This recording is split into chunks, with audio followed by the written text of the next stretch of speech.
Om Swastiastu. Perkenalkan, saya I Gusti Putu Semadi Putra SPD, calon guru penggerak Kabupaten Karangasem, Provinsi Bali. Dalam kesempatan ini, perkenankan saya menyampaikan kesimpulan dari materi modul 2.1.A.9 terkait dengan koneksi antar materi tentang pembelajaran berdiferensiasi. Pembelajaran berdiferensiasi merupakan suatu bentuk pembelajaran yang ada usaha di dalamnya bagi guru untuk menyesuaikan proses pembelajaran di kelas yang diampu, di mana pembelajaran ini menuntut guru mengambil dan menentukan serangkaian keputusan yang masuk akal dengan melihat kebutuhan murid. Tolong digarisbawahi kebutuhan murid. Pembelajaran seperti ini sangat cocok diterapkan pada pembelajaran virtual saat ini dan tentunya sangat memberikan solusi untuk pembelajaran tatap muka nanti setelah pandemik COVID-19 berakhir. Selanjutnya, kita sebagai guru penggerak pasti akan melakukan kegiatan proses pembelajaran, yaitu proses pembelajaran berdiferensiasi. Proses kegiatan kita diawali dengan kegiatan asesmen diagnostik non-kognitif awal untuk mengetahui potret siswa kita. Dilanjutkan dengan kegiatan berikutnya berupa pemetaan kebutuhan belajar murid kita. Selanjutnya baru kita menentukan strategi pembelajaran. Nah, setelah ini rampung, barulah kita memikirkan tentang rencana pembelajaran. Tentu semua ini akan bermuara pada peserta didik yang kita ajar. Dan ingat, semua kegiatan pembelajaran yang kita lakukan tidak boleh lepas dari proses pembelajaran Ki Hajar Dewantara. Selanjutnya, langkah-langkah yang harus kita lakukan terkait dengan pemetaan kebutuhan belajar murid kita.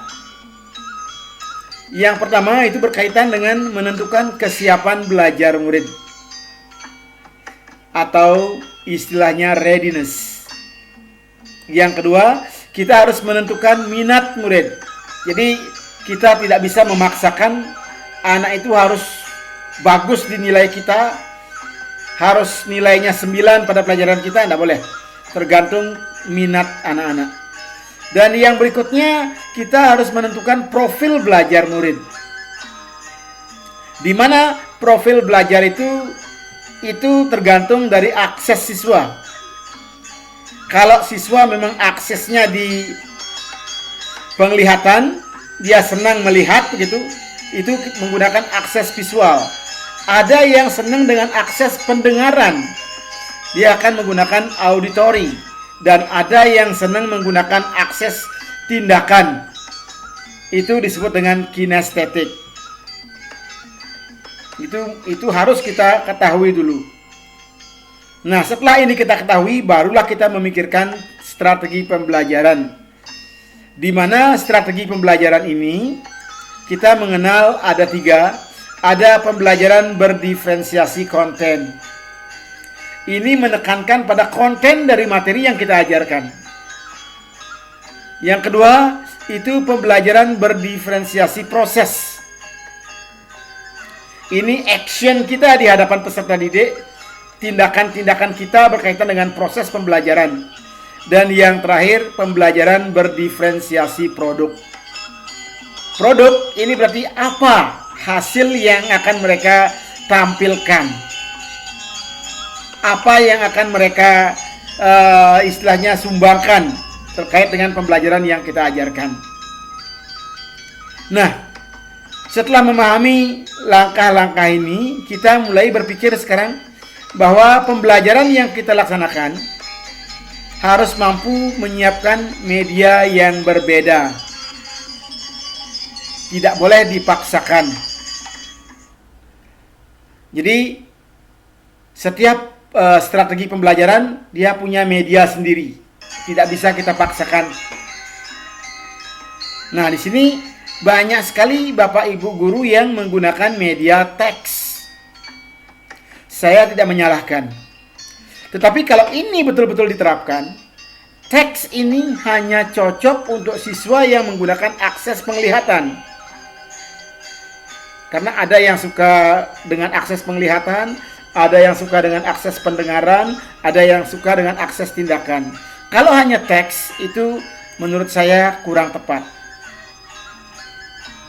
Nah, sehingga kalau kita akan membicarakan media, buatlah media yang berupa video pembelajaran. Kenapa saya menyarankan video pembelajaran? Karena dalam video pembelajaran inilah ketiga akses yang saya sebutkan tadi akan tertampung. Yang visual mungkin senang melihat dalam video itu pasti ada gambar-gambar. Ini saya bukan mengatakan rekaman suara, tidak. Video yang ada gambarnya, ada musiknya, ya itu. Kalau video pasti ada gambar, tulisan, ada musiknya. Nah, kemudian itu kalau sudah kita membuat video, semua akan terangkum. Yang penglihatan visual bisa menerima, yang auditori yang suka mendengarkan, karena dalam video itu pasti ada yang disampaikan, bisa menerima. Yang kinestetik, ada video, ada suara, ada musik, ya itu akan sangat memberikan refleks pada anak itu. Karena biasanya kalau sudah ada musik, kadang-kadang kakinya digetar-getarkan begini, atau tangannya ikut begini ketika ada suara musik. Itu tanda orang kinestetik, akses tindakan.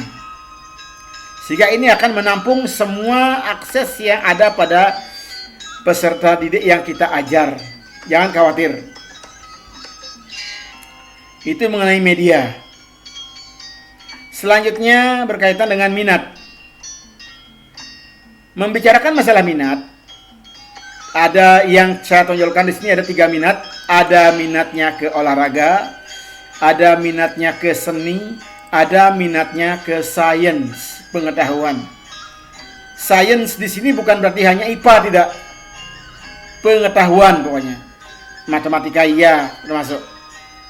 Nah, di sini Bapak Ibu guru harus tahu apa minatnya dia. Kalau olahraga, usahakanlah Bapak mencarikan teks atau video pembelajaran yang berkaitan dengan olahraga. Yang minatnya seni, carikanlah video pembelajaran yang tentang seni. Demikian juga yang sains. Ini tentang penerapan strategi dengan media yang berbeda. Lalu ada muncul pertanyaan, apa hubungan pembelajaran berdiferensiasi dengan hubungan pembelajaran berdiferensiasi dengan semua modul-modul yang telah kita pelajari? Jelas ada. Kalau kita akan membandingkan pembelajaran berdiferensiasi dengan modul yang telah kita pelajari, ini tidak bisa lepas dari pemikiran Ki Hajar Dewantara, di mana dalam pemikiran Ki Hajar Dewantara, anak kita sudah memiliki kodrat, yaitu kodrat alam dan kodrat zaman. Nah, di sini kodrat alam di sini ibaratnya kita adalah seorang petani akan menanam sesuatu.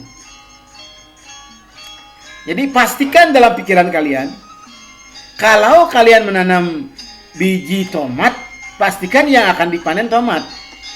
Kalau menanam biji cabai, pastikan yang dipanen cabai. Karena dia sudah kodrat. Sama dengan anak didik kita. Itu kita harus paham itu. Tidak bisa dipaksakan. Kemudian kodrat zaman. Kalau kodrat zaman, beda lagi. Kodrat zaman, di zaman sekarang ini, kalau kita masih menggunakan sarana pembelajaran berupa papan tulis hitam, blackboard, dan kapur, atau papan tulis putih whiteboard dengan spidol, kita akan jauh tertinggal. Anak-anak sekarang lebih suka dengan tayangan. Karena ada anak yang suka gambarnya, ada yang suka tulisannya, dan sebagainya. Itu saya katakan tayangan. Utamakanlah tayangan video. Itu hubungannya pembelajaran berdiferensiasi dengan modul yang telah kita pelajari. Selanjutnya, apa hubungan pembelajaran berdiferensiasi dengan inquiry apresiatif? Ini jelas bahwasanya guru melihat peserta didik dari hal-hal yang positif. Guru tidak boleh mengatakan anak ini bodoh, tidak boleh. Jadi ingat, semua anak adalah pintar. Tinggal anak itu menemukan guru yang tepat. Itu aja. Jadi saya ibaratkan contoh. Misalkan di Indonesia kita mengenal artis yang cukup populer yang sudah go internasional, yaitu Anggun C. Sasmi. Ya, saya yakin Bapak Ibu guru hebat pasti sudah kenal itu. Ya. Nah, kalau Anggun C. Sasmi dipertemukan dengan B.J. Habibie tentang masalah sains, pasti berani memastikan Anggun C. Sasmi akan tertinggal. Ini karena megang konsepnya inquiry apresiatif. Kita sebagai guru harus melihat peserta didik dari hal yang positif. Dan semua anak adalah pintar, tinggal menemukan guru yang tepat. Itu yang intinya yang ingin saya sampaikan. Kalau sudah itu dikuasai, saya yakin ya pasti akan enak kita mengajar di kelas. Tidak akan ada istilah gangguan. Tidak ada guru yang mengatakan anak ini malas.